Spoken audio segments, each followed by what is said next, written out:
না হাঁটতেছি, না দৌড়াচ্ছি, তবুও হাঁপাচ্ছি। জীবনের এ কোন অধ্যায়ে আটকে গেলাম আমি। ভবিষ্যৎ কি নিয়ে আসবে তাও আমার অজানা। শুধু একটু জানি, আমি খুব ক্লান্ত এই জীবন যুদ্ধে, এই প্রতিদিনের লড়াইয়ে হাঁপিয়ে যাচ্ছি। কখনো নীরবতায় এসে ভর করে মনে, কখনো ক্লান্তি, কখনো অভিমান কিংবা অভিযোগ।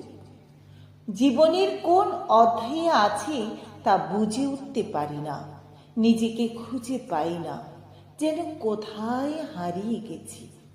জীবনের কোনো এক ধাপে, কোনো এক ভুল সময়ে হারাতে হারাতে অনেক কিছুই হারিয়ে ফেললাম।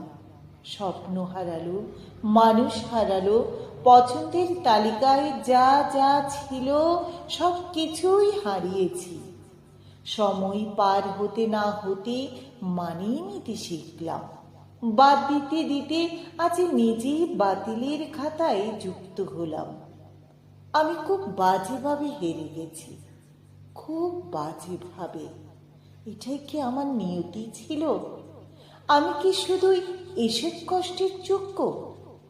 আমি কি শুধুই